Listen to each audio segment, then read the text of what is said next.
Hi there, folks. My name's NovaWrap24, and welcome to the NovaWrap, your one-stop location for your simulation release news and goings-on from the week that was. So here we are on Sunday, the 3rd of April, as we all recover from April Fool's Day, for another exciting, action-packed and release-filled week of the simulation world. So let's jump straight into it with Microsoft Flight Simulator releases this week, with leading the pack with a very long, sharp, pointy thing, very long, fast, pointy thing.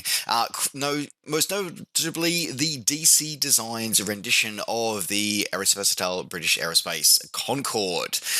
So the Concorde, of course, is a true icon of aviation, being one of only two ever commercially operated supersonic airliners, and the one that would actually go on and serve for the longest period of time. It was operated only by two airlines, though over a dozen airlines expressed interest at various stages.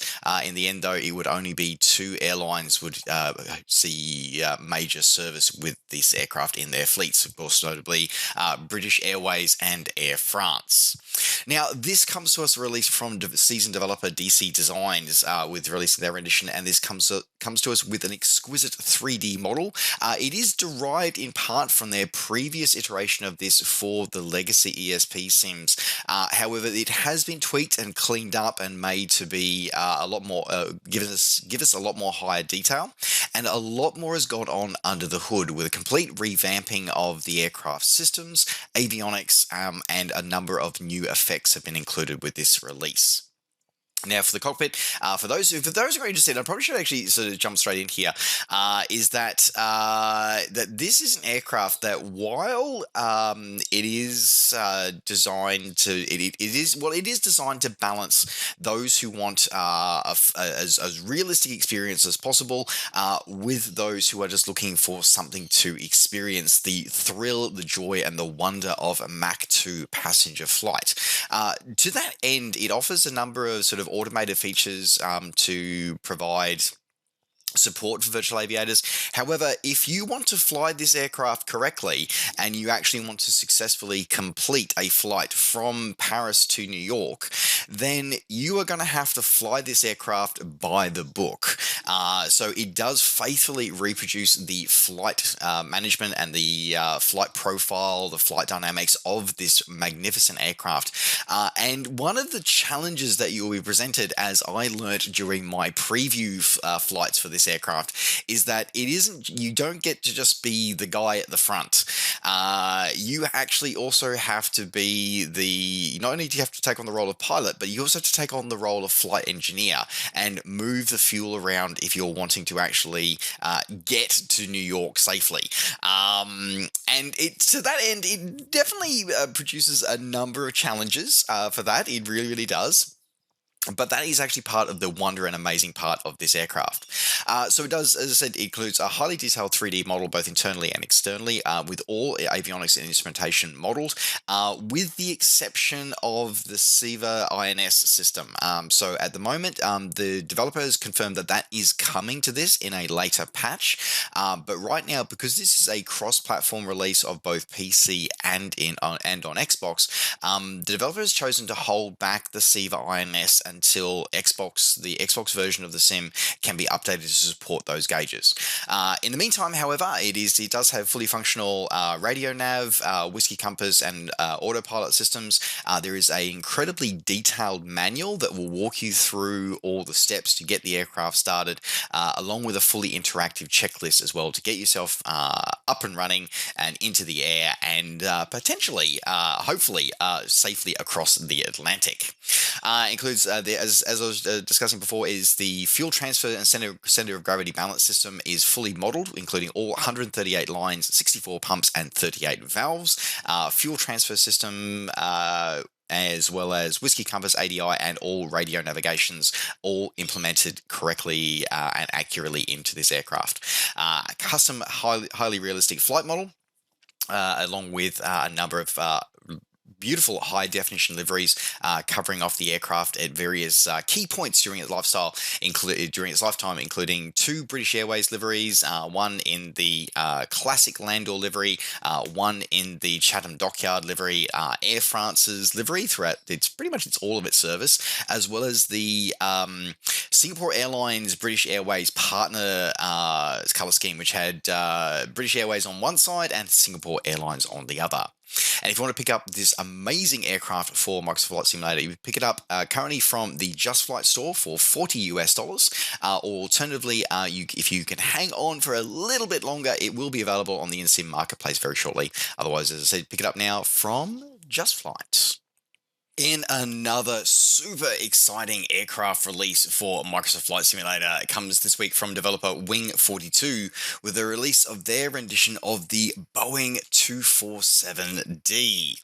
Now, this aircraft is a real icon I think it's a little known icon in aviation. Is that it was really the first widely used all-metal airliner, and it ushered in a true new level of aviation and expanded the horizons of aviation.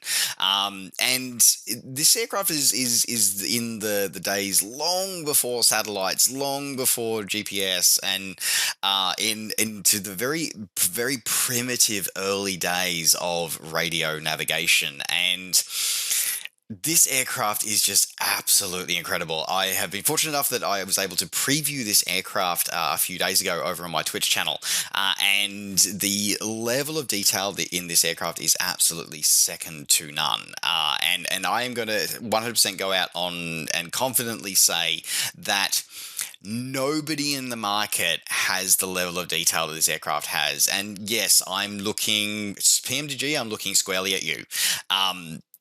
Everything about this aircraft is custom simulated to a level of degree which is just absolutely insane. This is before automatic starters of engines. When you actually had to have somebody stick a hand crank into the side of the radial engine and manually start spinning the engine before synchronizing that with the mesh gearbox to then be able to get the starter going. You have to pump the fuel. You've got to monitor your fuel. You've got to monitor your engine temperatures. It doesn't matter what. It's just absolutely insane. It really is. Like the level of detail has gone through here, and it may seem like there's no GPS, there's no INS. It's like, well, of course there's not. That's because you actually have to fly this airplane. There's no autopilot. You are hands-on flying this aircraft the entire time, and it even includes not just the aircraft with this incredible amount of custom coding, custom engine modeling. It goes outside of the sim for a lot of its engineering and physics modeling. For all the temperatures of the engines and how the engines perform. They've simulated, failures of the engine. If you don't treat that engine right, she will blow up on you, or she might just seize. It actually simulates the oil burn, because these old radial engines, they burnt almost as much oil as they burnt fuel. So you have to keep an eye on all those parts. The aircraft has persistency, so across flights it will remember where all of your switches were set, and if you didn't look after your aircraft last time, you will pay for it on the next flight. So you have an interactive ground crew that helps you load the aircraft and gives you support on the ground. But once you're in the air, it's all on you. Along with the aircraft and all the details that goes with that, they also include it's some stupid number of, should be like several hundred, if not thousand, radio navigational beacons throughout the world that are imported into the sim. That because this is old school radio navigation where there was an A side and an N side of a quadrant of transmissions of Morse code when you dialed into a beacon, and so that would help you plot where you were in relation to it. And it comes with a number of authentic charts and authentic documents for you to learn this very rudimentary style of radio navigation. During our previous stream, we were able to successfully do a radio navigation flight from Washington all the way up to New York, following all these custom radio beacons, along with an interesting little surprise if you read the manual about what else, because your radio set can be used not just for radio navigation, it can also be used for music, and I'll leave that alone, and you can check out either my preview video or grab this aircraft yourself to find out all about that. This aircraft, as I said, it's a stunning, incredible amount of detail, with all the failures modeled, flight dynamics modeled to an incredible degree. And not only is this aircraft done to this insane level of detail and coding, but it's come to us for an incredible price point that is just absolutely blows me out of the water. So this aircraft is being released to us and given to us the community for $20. That's it. Like, as I said, the insane amount of detail that's in this aircraft is absolutely second to none. It leaves everybody, including PMDG, in the dust when it comes to this detail and the care that's been taken with this aircraft. And for this price point, folks, this is an absolute steal. It really, really is. So I highly recommend that you check it out. So this one is available now from Wing 42, from Wing 42's website, for $20 available now. In another aircraft release for Microsoft Flight Simulator this week, we saw the latest in the Local Legend series from Microsoft with the release of the Dornier Do J Wal, which joins the Junkers 52 and Fokker F7 as part of the Local Legends collection and brings an amazing vintage flying boat to life with this aircraft. So this gives us a highly detailed rendition of this fascinating aircraft that was instrumental in a number of in the evolution of transatlantic aviation. As it was one of the aircraft that actually pioneered long distance airmail and long distance passenger flying across the Atlantic. This release gives us highly detailed 3D models of 3 different variants of the aircraft. So a cargo version, a passenger variation, and a combined sort of military variant, the N25. With a beautiful rendition of all custom authentic period gauges in the cockpit, as well as full performance of the Rolls-Royce engines that are in the pusher-puller configuration of this aircraft.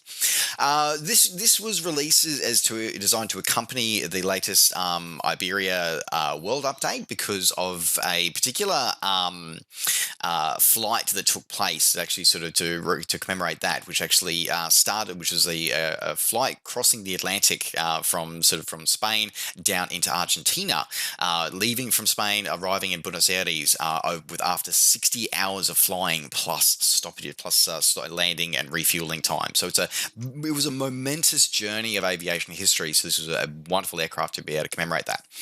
The only thing that I do kind of am going to pick up on this is a little odd, is that because it is a flying boat, not an amphibian, it doesn't have the ability to land on land at all, which was also rather interesting given that the World Update, as far as I'm aware, I'm happy to be corrected in the comments if you found an alternative here, but as far as I'm aware, there are actually no water starts in the Iberia update. So that seems to be a little rather odd. There are very few water starts as it is in the sim. And the fact that this Local Legend was released as an aircraft that can only exist on water, the fact that it was released with a World Update that didn't at least have one airport to cater for it seems a little odd. But anyway, just thought I'd point that out. Otherwise, the aircraft looks absolutely amazing, and you can pick this one up for PC and Xbox for $15 or your original equivalent, available now from the in-sim marketplace. Moving into scenery releases for Microsoft Flight Simulator now, leading with Exometry Design with the release of their rendition of Victorville Airport in Southern California. So this is a bit of another one of those aircraft boneyards and aircraft storage centers. So if I recall correctly, I believe the Exometry Design has actually released this previously for X-Plane, I seem to recall. I might be wrong, but I vaguely remember it's been released there previously. So this gives us a highly detailed rendition of Victorville Airport with custom high-resolution ground textures, over 150 accurately placed static aircraft, and a variety of custom custom ground objects with the airport layout as it appears in 2022, with custom realistic placed vegetation and grasses throughout here as well, with the number of aircraft wrecks and disassembled aircraft, because as well as being a storage facility is also where many aircraft go for their final flights before they're disassembled, and a custom PBR materials used throughout, custom night lighting as well. It also gives a couple of different options for the layout of the airport. You can choose to either have it sort of a normal ops as appears sort of 2022, or alternatively during the height of the COVID-19 pandemic, when there were far more aircraft present than there were normally. So it gives a bit of an interesting sort of couple of different options for you. So if you're looking at exploring the a civilian aircraft boneyard, you can pick this one up for $17 or your original equivalent, available now from Any Bills. Continuing on with airport releases now from developer Starport Sceneries and Aerosoft. So this week, the release of their rendition of Land's End Airport, which according to them is a perfect place for you to visit with a Twin Otter. So Land's End is the westernmost part of the United Kingdom, of the mainland of the United Kingdom, and the local airport here has been recreated in highly accurate detail, with all airport buildings modelled, 4K PBR textures used throughout, custom ortho imagery used for the airport and surrounding areas, variety of clutter and static objects, the custom textured for the local environment, and fully designed to be supported with our Xbox community as well. So this is, as I said, this is a highly detailed rendition of this one. If you want to pick this one up now, you can pick this one up for PC users. You can pick this one up directly from Aerosoft or your favorite flight sim retailer. Or alternatively, if you want to be looking at hanging on, as I said, because it is going to be Xbox compatible, you will be able to pick it up from the InSim marketplace very, very shortly for $12 or your original equivalent, available now from Aerosoft. Continuing on with airport releases, this time from developer Skyline Simulations. So this week, the release of their rendition of Astoria Airport for Microsoft Flight Simulator. Previously, they've released this one for X-Plane, but so this one comes to us with an accurate rendition of this dual-use civilian and military airport in Oregon. And it's the home, which is the home of a historic Coast Guard air station. Includes a highly detailed rendition of the airport as it appears in 2020, I think, possibly a little bit dated now. Includes all airport buildings models, custom ground textures, custom ground poly, custom 3D, so custom aerial imagery for the airport and surrounding areas. It also includes the full representation of the Coast Guard air station located at this airfield, along with a number of nearby landmarks as well, including the nearby the Astoria Column, the Lighthouse, and the famous Megla Bridge. So if you wanted to pick this one up, you can add this one to your collection for $15 or your original equivalent, available now from Skyline Simulations. And another scenery released this week from developer FSim Studios. They've released this week their rendition of Billy Bishop Toronto City Airport for Microsoft Flight Simulator. So this comes to us with a highly detailed rendition of the airport as it appears in 2022, so as up to date as possible. Includes all airport buildings, as well as accurately modelled interiors of the main control tower, main terminal, fire station, and some of the FBOs. It includes all airport layouts, airport markings, all accurate to the content. Also includes a number of little extras for those who may not fly your sort of airliner type content, by also including a number of POIs throughout the city of Toronto as well, along with the Toronto Hospital helipad for both the Children's Hospital and also for St. Michael's Hospital. So you get two helipads with this one, along with Toronto City Water Aerodrome as well. So you've for those of us who want to do some water flying, perhaps maybe with the big radials Goose, which loves the Canadian weather, you've got a perfect home for the aircraft here.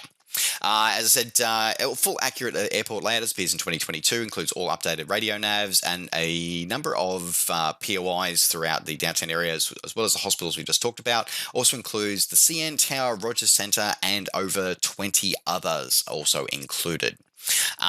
So this one's looking pretty good. You're getting a lot of bang for your buck on this one. So you can pick this one up for $15 or your original equivalent, available now from FSim Studios.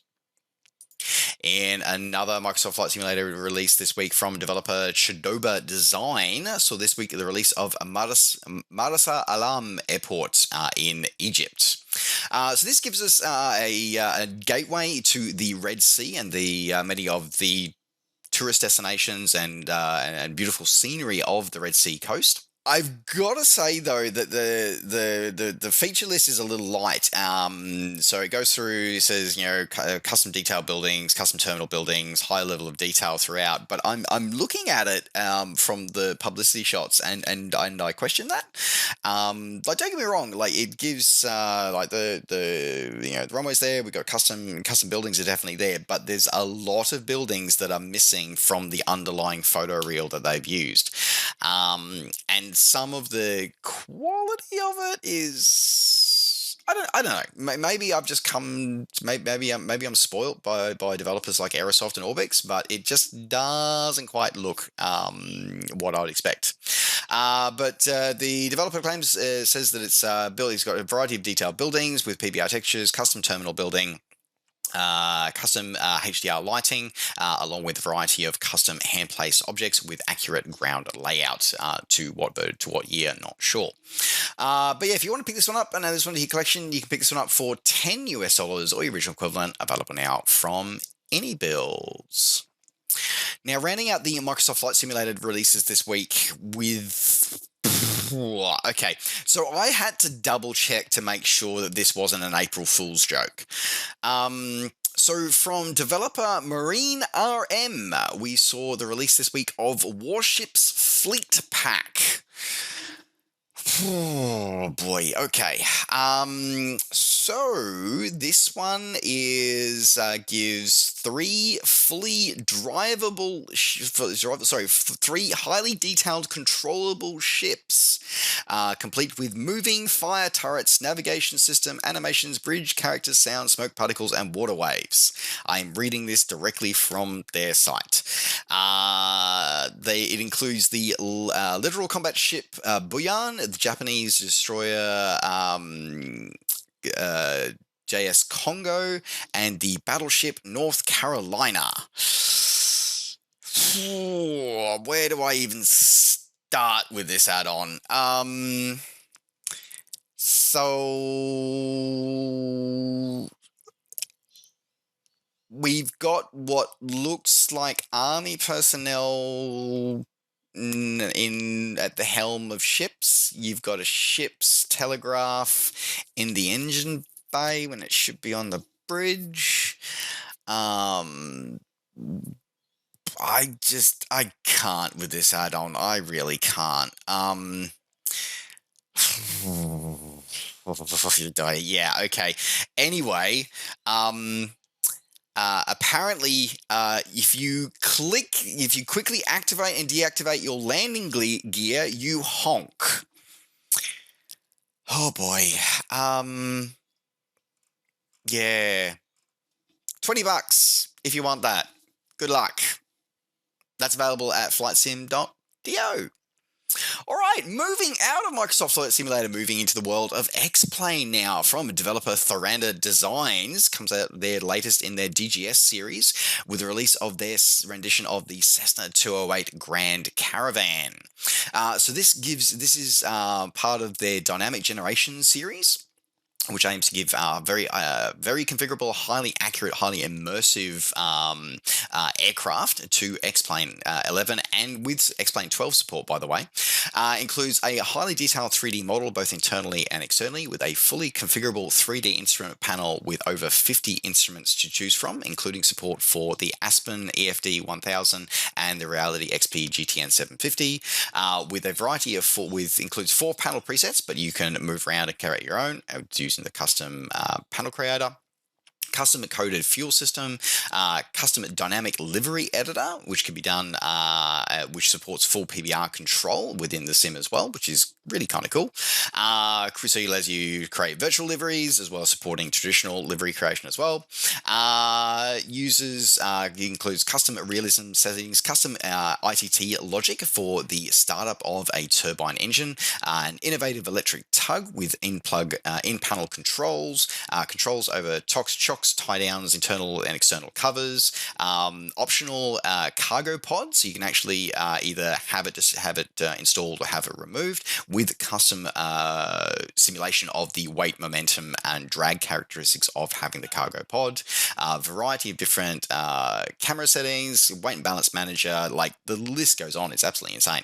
Highly accurate flight model, tested by real-world caravan pilots, as well as custom detailed fuel system and custom FMOD-based sound system included with this release.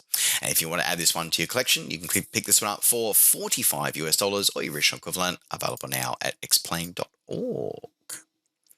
In a scenery release for X-Plane 11 this week from developer Thai Models, so this week the release of their rendition of Sydney's Kingsford Smith International Airport. This includes airport layout as it appears in 2021, including custom 4K textures with all airport buildings modelled, including custom interior modelling of terminals 1 and 2, support for custom jetways, custom terrain mesh for the airport and sloped runways, as well as full support for PBR, ground and object textures, and custom SAM jetway support. And if you want to pick this one up for your collection, you can pick this one up for $28 or your original equivalent, available now from AnyBuilds. In another scenery release this week for X-Plane 11, so this week from developer Skytitude, so this week the release of their rendition of Jeremiah Denton Airport in Dauphin Island in Alabama. So this is a county-owned public use airport in Alabama, which is located just near Mobile Bay. Is single runway ops with helipad supports, includes airport layout as it appears in 2022, with custom all airport buildings modelled, custom material surfaces, all supporting PBR, high detailed textures used throughout all buildings and objects, with custom photoreal imagery used for the airport and surrounding areas, with a custom coastline data supported with this release. Includes a variety of hand-placed objects for the airport and the approach paths, including street signs, roads, lamps, power lines, to be able to enhance your experience with this release. And if you pick this one up for $10 or your original equivalent, available now from explain.org. Moving out of the civilian world, moving into the military world now, with this week the release of a series of campaigns for Digital Combat Simulator, leading the charge with the release of the Hormuz Freedom Campaign by Sorrel Rowe. And this is a campaign for the AV-8B Harrier II, which gives you a variety of missions launching from Tarawa, including 15 story-driven missions fighting throughout the Straits of Hormuz, by giving you a variety of carrier and land-based operations with different roles, including CAS, rescue, combat air patrols, anti-ships, and seed support and seed missions included with this release. And you pick this one up for $11 or your original equivalent, available from DCS or Steam. In the second campaign release, this one is MAD campaigns, or Mutually Assured Destruction campaign, for both the UH-1H Huey or the Aerospatiale SA-342 Gazelle. So this gives you a story of a private military contract pilot as you take on through a series of campaigns in the Persian Gulf, supporting some operations and as you join a civil war in the eastern regions of Iran. It's a variety of combat missions, as well as being aware of a radioactive, of a nuclear explosion, which is always going to be fun. Not sure how they're going to model that, but I suppose that could be rather interesting. With a variety of small-scale skirmishes as well as large-scale battles to support your fellow PMC ground forces, as well as including in helicopter air-to-air combats. So as I said, it gives you all the different missions supported, in whether you want to fly them in the Huey or in the Gazelle. Includes, as the usual ground support missions, also includes some sling loading operations as well. So definitely a bit of variety and challenge in there. And this one is also coming in for $11 or original equivalent from DCS's store or from Steam. In the third and final campaign that was released this week for DCS World, comes to us as the release for the FA-18C as the Operation Cerberus North campaign by Ground Pounder Sims. So this one is set in Syria, as you're based at Incirlik in Turkey and going through and supporting attacks into Syria from a bit of an interesting story with Russian breakaway forces. So this gives you an immersive campaign that has a number of missions. I want to say it's 20 missions, but I'm not 100% sure on that one. I thought I saw that one. So there you go. 16 missions. There we go. Spread across 21 parts. That gives you a range of mission types that are supported, whether it be close air support, long-range standoff strike, or air-to-air superiority. Includes a variety of custom built-in systems, including a custom jamming system, as well as a custom JTAC system to support for this one, as well as a custom ATC setup for Incirlik Air Base. Fully voice acted, fully supported, and looking pretty damn cool. And again, if you want to pick this one up, you pick this one up for $14 or your original equivalent, available now from DCS World or Steam. Moving out of flight simulation and moving onto the asphalt. So this week is the release for OMSI 2 of the S41x family of buses. So this is a range of high-floor buses for intercity and medium-distance lines that was introduced, that was in production between 2006 and 2020. It's in a variety of services throughout Europe, and is a familiar sight through Europe. So this gives you 6 different bus models, fully modelled, which are fully modelled both externally and internally, with both driver cab and passenger areas. Each one is available in 3 different lengths, and are both fully modelled both the standard and business variants of the buses. Includes an accurate simulation of the AK-0139 ticket machine, as well as a compact destination controller and integrated air conditioning controls, and with a number of visual customization supports, with a full repaint kit available to the community. And if you wanted to pick this one up, you can pick this one up for $15 or your original equivalent, available now on Steam. And finally, rounding out the simulation release news this week, so sticking with the asphalt, but adding in a few permanent tracks as well. So this week, the release of the Type E1 tram for TramSim. So this is a classic tram of Austria, seen throughout Vienna. And with over 300 of these different trams that were built during their lifetime, was something that it could be seen very regularly from when they were first introduced in 1967, and soldiering on well into the 2000s, with some still serving to this day in other countries outside of Austria. So this one gives us a highly detailed rendition of the E1 Solo. Includes couple of different designs: the 2-door design, 3 window variants, and 2 interior lighting variants with matching car numbers for each of the designs, as well as support for the articulated railcar E1 with its sidecar of a C3. A variety of custom animations have been included, with realistic driving behavior with the Gear-O-Matic driving switch control system, with a custom authentic soundscape also included. And if you want to add this one to your tram collection, you pick this one up for $15 or your original equivalent, available now on Steam. And with that, folks, that does now round out the NovaWrap for this week. Thank you very much for joining me. Don't forget, as always, to like the video and subscribe to the channel if you're enjoying these videos and want to see more. And of course, as always, you can catch up with me and all the things I'm up to between videos by finding me on Facebook and on Twitter and on Twitch. Just search NovaWing24. All right, folks, thanks very much for watching. Take care, safe skies to all, and we'll see you next time. Bye for now.